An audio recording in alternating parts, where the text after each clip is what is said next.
Assalamualaikum warahmatullahi wabarakatuh. Salam sejahtera untuk kita semua. Kepada yang terhormat Bu Ina Puspitasari SSMSI, selaku dosen pengampu mata kuliah Komunikasi Antar Budaya. Di sini kami dari kelompok 3 Komunikasi Antar Budaya akan mempresentasikan hasil dari pengerjaan PPT dari kelompok kami. Yang pertama ada saya selaku moderator, yang kedua ada Amelia Putri, dan yang ketiga ada Bagus Firya Falak. Tema kita pada presentasi kali ini adalah yaitu pandangan dunia dalam konteks penjelasan budaya tentang hidup dan mati.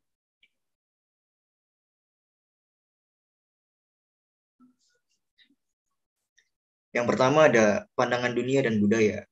Pandangan dunia memberikan beberapa dasar yang belum teruji untuk persepsi dan sifat realitas seperti yang dialami oleh individu yang memiliki budaya yang sama. Pandangan dunia suatu budaya berfungsi untuk memahami pengalaman hidup yang mungkin ditafsirkan sebagai kacau, acak, dan tidak berarti. Pandangan dunia ini dipaksakan oleh kebijakan kolektif sebagai dasar untuk tindakan yang disetujui yang memungkinkan kelangsungan hidup dan adaptasi. Yang kedua ada ekspresi pandangan dunia. Dalam pandangan dunia, berurusan dengan berbagai topik seperti yang pertama adalah apakah tujuan hidup? Yang kedua, apakah dunia ini diatur oleh hukum, kebetulan, atau Tuhan? Yang ketiga, bagaimana dunia dimulai? Yang keempat, apa yang terjadi ketika kita mati? Pandangan dunia ini juga mengatur kehidupan dengan cara-cara kecil dan memberikan arahan untuk fitur kehidupan yang lebih praktis. Seperti yang ditulis Hubble, dalam memiliki kebiasaannya untuk kehidupan sehari-hari, bahkan hal-hal kecil, masyarakat memilih cara-cara yang sesuai dengan pemikiran dan kesukaannya, cara-cara yang sesuai dengan dalil-dalil dasarnya tentang sifat sesuatu dan apa yang diinginkan dan apa yang tidak. Yang ketiga ada pentingnya pandangan dunia. Seorang tokoh yang bernama Bartels menegaskan kembali kaitan itu dengan zaman kontemporer ketika ia menulis landasan budaya suatu bangsa dan penentu terpenting perilaku sosial dan bisnis adalah keyakinan agama dan filosofis suatu masyarakat. Dari kepercayaan ini muncul persepsi peran, pola perilaku, kode etik, dan cara yang dilembagakan di mana kegiatan ekonomi dilakukan, bahkan cara suatu budaya menjalankan bisnisnya dapat tercermin dalam pandangan dunianya. Lalu yang selanjutnya ada bentuk-bentuk pandangan dunia.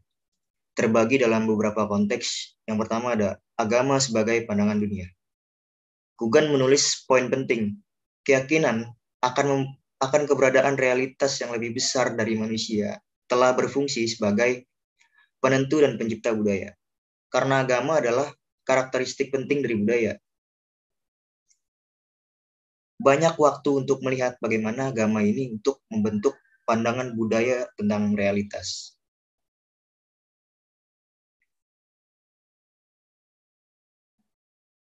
Yang selanjutnya ada sekularisme sebagai pandangan dunia.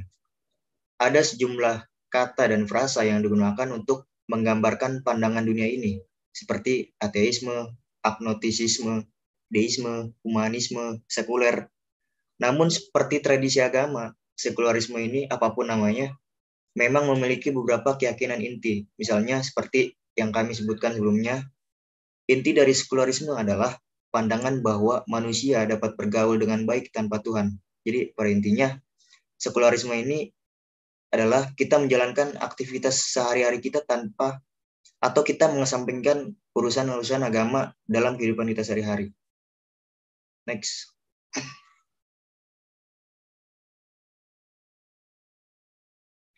Selanjutnya ada spiritualis sebagai pandangan dunia. Spiritualitas berusaha untuk fokus pada aspek kehidupan yang sakral daripada aspek materialistis. Tidak seperti agama yang terorganisir, spiritualitas juga berusaha untuk menantang individu daripada kolektif. Selain itu, spiritualitas tidak mengharapkan atau membutuhkan format pembeda atau organisasi tradisional.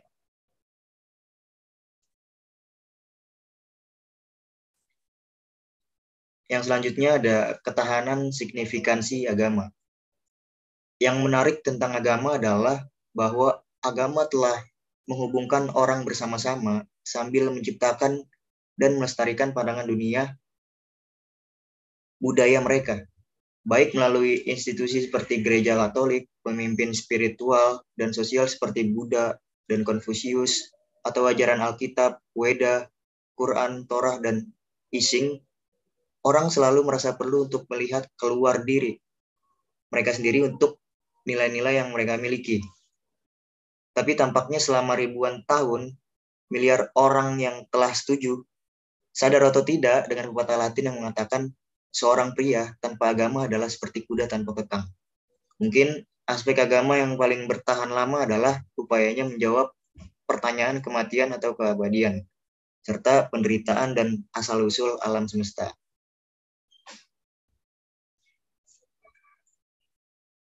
Lalu yang selanjutnya ada kajian agama dan kajian antar budaya komunikasi.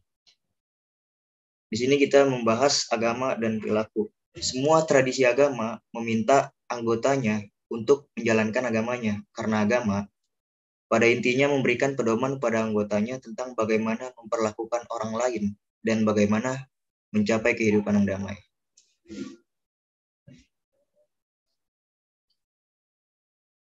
Pada bahasan selanjutnya ada kajian agama di abad ke-20 pertama. Studi tentang agama mempersiapkan kita menghadapi itu tidak hanya pusat dan kalender lain, dan banyak versi dari yang sakral dan profan, tetapi juga menguraikan dan menghargai mode bahasa dan perilaku yang berbeda. Untuk itu, pengetahuan tentang orang lain memainkan perannya yang tak tergantikan.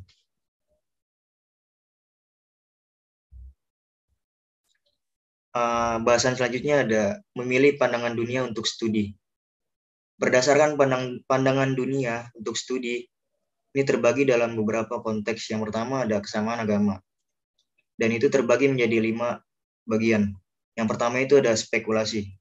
Singkatnya, adalah tugas agama untuk menyediakan jawaban atas pertanyaan-pertanyaan yang sulit dan universal ini. Jadi intinya spekulasi ini bisa menjawab semua pertanyaan-pertanyaan manusia yang sulit untuk dijawab dengan akal mereka masing-masing. Yang kedua ada tulisan kudus. Jadi setiap agama itu percaya bahwa tulisan sucinya itu berasal dari ilahi atau dialami oleh roh. Baik itu ditulis atau diucapkan oleh Tuhan, ditulis oleh manusia yang dibimbing oleh Tuhan, atau diucapkan oleh guru-guru yang memiliki wawasan spiritual yang dalam. Yang ketiga itu ada ritual. Jadi pada dasarnya setiap agama itu memiliki ritual. Ritual adalah bagian dari setiap tradisi agama. Yang keempat ada etika. Semua tradisi agama itu membahas topik etika dan menawarkan nasihat khusus tentang bagaimana menjalani kehidupan yang etis. Lalu yang terakhir itu ada anggapan bahwa surga itu aman. Jadi agama menawarkan perasaan yang menenangkan bahwa kondisi manusia yang rentan memiliki tujuan yang besar. Dikuatkan dengan keyakinan seperti surga itu aman. Orang-orang cenderung tidak jatuh dalam keputusan yang salah ketika dihadapkan pada bencana hidup.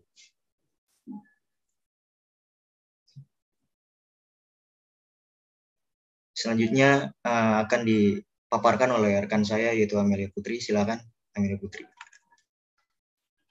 Selanjutnya ada kekristenan. Braswell menyebutkan sejak awal kemunculannya, kekristenan telah menekankan dan mendorong komunitas untuk berkumpul di gereja. Kisah para Rasul, St. Lukas menggambarkan asal-usul gereja sebagai kelompok orang Kristen yang berbagi semua yang mereka miliki dan hidup di dalam komunitas asli.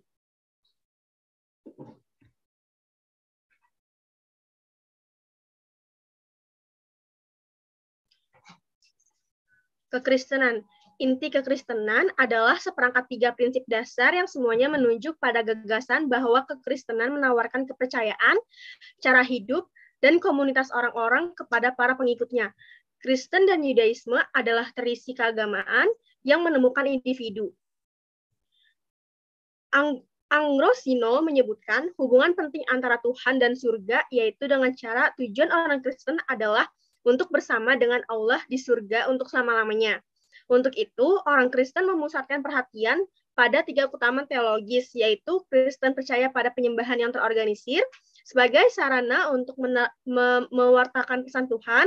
Disebut demikian karena berasal dari Tuhan, didefinisikan dalam hubungannya dengan Tuhan, dan diyakini menuntun kepada Tuhan. Kebajikan ini adalah iman, harapan, dan amal. Selanjutnya ada agama Yahudi. Yudaisme adalah salah satu dari 3 agama monoteistik dunia, yaitu Kristen dan Islam. Dasar dari semua tauhid adalah paham universalisme, yang berarti kepercayaan bahwa jika hanya ada satu Tuhan, maka Tuhan ini adalah Tuhan semua manusia. Agama Yahudi, menurut catatan Thorstig, menggabungkan monoteisme dengan jenis tertentu partikularisme atau mengutamakan kepentingan pribadi di atas kepentingan lainnya. Keunikan ini adalah inti dari Yudaisme. Bryce menjelaskan, di jantung agama Yahudi terletak adanya perjanjian antara Tuhan dan umatnya. Matt Lynch dan Magida menjelaskan inti perjanjian antara Tuhan dan umatnya, yaitu konsep dipilih sebagai suatu umat, karena seperti yang dikatakan Musa kepada umatnya di dalam Alkitab, Tuhan telah memilih kamu sebagai menjadi umat bagi miliknya sendiri dari antara segala bangsa yang ada di muka bumi. Selanjutnya ada karakteristik budaya dan agama Yahudi. Karakteristik budaya dan agama ini adalah umum bagi orang Yahudi untuk mencari profesi yang berpusat pada pendidikan. Namun, pendidikan, hukum, kedokteran, sastra, dan sejenisnya. Yudaisme menemukan setiap bidang keberadaan manusia, memberikan umat manusia sarana untuk berkomunikasi dengan dunia sekuler atau dunia yang berhubungan dengan ruang dan waktu, dan transdental, yaitu dunia yang lebih unggul. Fisher dan Lister menyebutkan bahwa Yudaisme tidak memiliki pendiri tunggal, tidak pemimpin pusat atau kelompok yang membuat keputusan teologis, yaitu Yudaisme adalah sebuah bangsa, sebuah keluarga yang sangat tua. Keluarga ini dapat didefinisikan sebagai kelompok agama atau kelompok nasional. Ini ada tambahan, jadi sebelum ada kedatangan agama Kristen dan agama Yahudi ini, manusia dipandang sebagai anggota suku, komunitas atau keluarga dan berperilaku yang mencerminkan sifat kolektif dari keberadaan mereka. Selanjutnya ada Islam. Definisi Islam menurut Bell, dalam buku The World of Islam, National Graphic, Januari tahun 2002, halaman 76 mendefinisikan Islam adalah agama yang paling disalahpahami di dunia. Namun Smith dalam bukunya tahun 1991, halaman 267 mengatakan Islam adalah kekuatan vital di dunia kontemporer. Islam, definisi Islam menurut Margaret Neidell menyebutkan dampak statistik dan demografi Islam di seluruh dunia hanya berfungsi untuk menggarisbawahi kebutuhan kita untuk belajar lebih banyak tentang tradisi keagamaan ini. Islam adalah agama dengan pertumbuhan tercepat di dunia, yaitu dengan sekitar 1,5 miliar pengikut yang tersebar di seluruh dunia. Di sini terdapat 5 ruang Islam. Yang pertama itu ada pernyataan keyakinan atau biasa disebut dengan syahadat, yaitu pengakuan iman dengan mengucapkan pernyataan tidak ada Tuhan selain Allah dan Muhammad adalah Nabi Allah. Kedua kalimat ini menegaskan gagasan bahwa orang tersebut menerima gagasan tentang saat adanya satu Tuhan dan bahwa Muhammad adalah utusan Tuhan untuk umat manusia.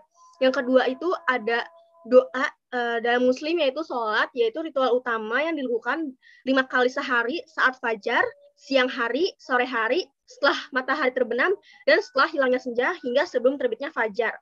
Yang ketiga ada sedekah berupa zakat.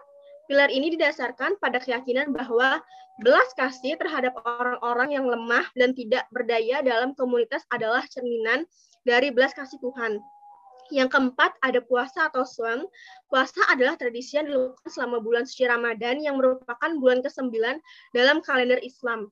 Selama puasa, umat Islam tidak melakukan makan, minum, aktivitas seksual, atau merokok antara dari terbitnya matahari hingga terbenam. Yang terakhir ada ziarah, yaitu berupa pergi haji. Rukun Islam kelima melibatkan ziarah ke Mekah atau di Arab Saudi yang harus dilakukan oleh setiap muslim jika mampu secara finansial sebagai bukti pengabdiannya kepada Allah. Dan selanjutnya dalam Islam itu ada namanya jihad. Gordon mendefinisikan jihad adalah istilah kompleks yang terlalu sering diredukasi di media barat dan imajinasi populer menjadi salah satu maknanya, yaitu jihad disebut sebagai perang suci atau slogan gerakan Islam radikal modern. Di dalam Islam juga ada yang namanya Al-Quran. Bagi umat Islam, Al-Quran adalah kitab yang paling suci dari semua kitab. Hal ini dikaitkan dengan firman Tuhan yang terakhir diwahyukan dan sumber utama dari iman adalah amalan setiap muslim. Skimo menjelaskan bahwa menurut doktrin Islam, gaya Al-Quran tidak dapat ditiru dan memiliki keindahan dan kekuatan manusia super. Teks tidak hanya berisi solusi untuk semua masalah yang datang di dunia, tetapi ada juga misteri ilahi yang tidak diketahui yang tersembunyi dalam urutan ayat-ayatnya dan dalam pengaturan setiap huruf. Selanjutnya akan dibacakan oleh rekan saya, Bagus Firil Falak. Oke, terima kasih untuk Amelia Putri. Selanjutnya, Hinduisme. Hindu dengan hampir 1 miliar pengikut adalah agama tertua di dunia yang diketahui. Ada mitos bahwa umat Hindu hanya ditemukan di India. Tetapi sementara sekitar 80% penduduk India beragama Hindu, 280 anggota agama ini tersebar di seluruh dunia. Terlepas dari banyak pengikut dan sejarahnya yang panjang, agama Hindu tetap menjadi kultus yang paling sulit semua orientasi agama untuk dipahami orang Barat. Seperti yang dicatat Scarborough yang mengucapkan menentang penjelasan langsung dari orang Barat, itu bukan kredo atau institusi dan mencakup beragama kepercayaan dan dewa.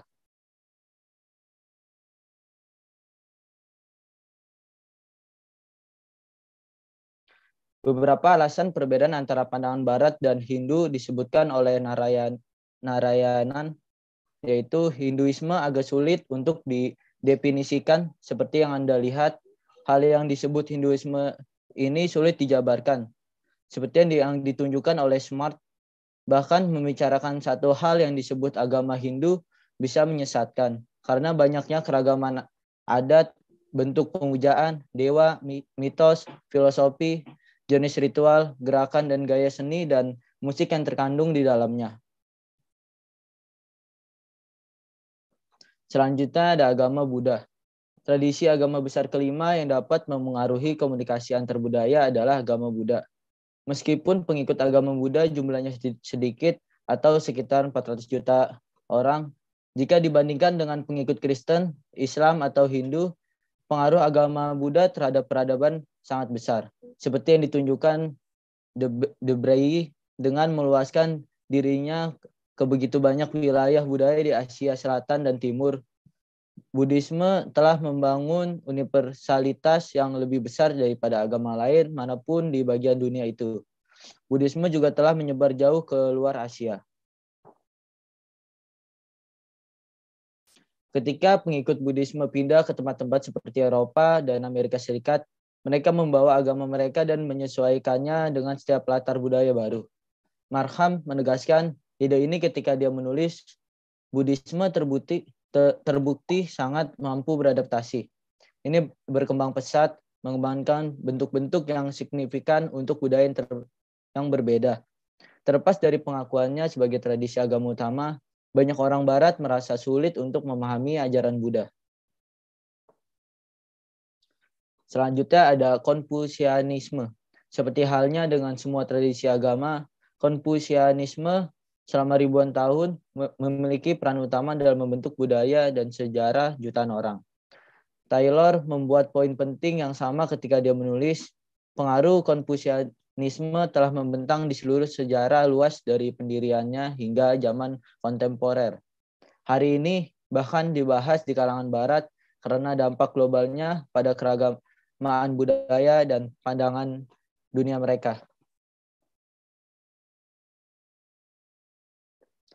Dalam istilah modern, Taylor mengatakan bahwa Banyak analis yang telah mempelajari keajaiban ekonomi Asia Timur selama 3 dekade terakhir telah menyimpulkan bahwa nilai-nilai Konfusianisme seperti penekanan pada masa depan, pekerjaan, prestasi, pendidikan, prestasi, dan berhemat telah memainkan peran penting dalam pembangunan di negara-negara Asia Timur.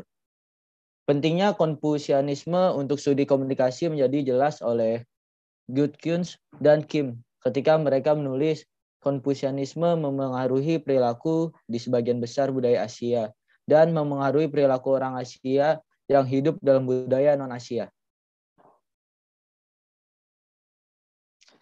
Selanjutnya ada agama dan pandangan dunia, pikiran terakhir. Salah satu poin kunci dari bab ini adalah gagasan bahwa ada berbagai pendekatan untuk menangani pertanyaan kosmik tentang hidup dan mati. Tampaknya Homer benar ketika dia mencatat pada sekitar 800 sebelum Masehi bahwa semua orang membutuhkan dewa. Masalah potensial seperti yang kita lihat dalam bab ini adalah bahwa mereka tidak dapat menyetujui dewa yang mana. Friedman membuat poin yang sama ketika dia mencatat Tuhan berbicara dalam banyak bahasa. Karena keterbatasan ruang, kami hanya dapat melihat beberapa dari bahasa tersebut. Jelas bahwa kami harus menghilangkan banyak pandangan dunia dan agama dari analis kami. Pandangan dunia adalah orientasi budaya terhadap Tuhan, kemanusiaan, alam, alam semesta, kehidupan, kematian, penyakit, dan masalah filosofis lainnya tentang keberadaan. Misalnya di dunia barat ada jutaan orang yang beragama Mormon, Saksi Yehova, dan Unitarian. Kesimpulannya, pandangan dunia adalah orientasi budaya terhadap Tuhan, kemanusiaan, alam, alam semesta, kehidupan, kematian, penyakit, dan masalah filosofis lainnya tentang keberadaan.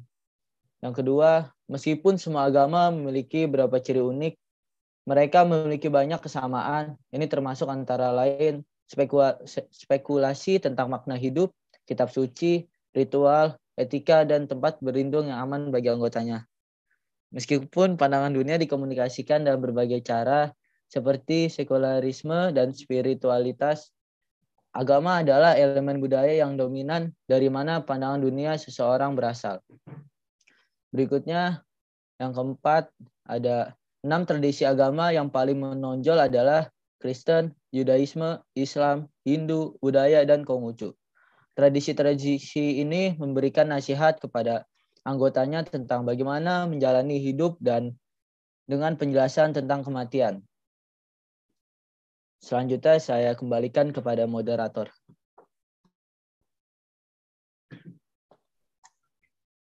Sekian dan terima kasih untuk presentasi dari kelompok 3. Mohon maaf jika ada kekurangan atau kesalahan. Billahi taufiq wal hidayah. Assalamualaikum warahmatullahi wabarakatuh. Waalaikumsalam warahmatullahi wabarakatuh.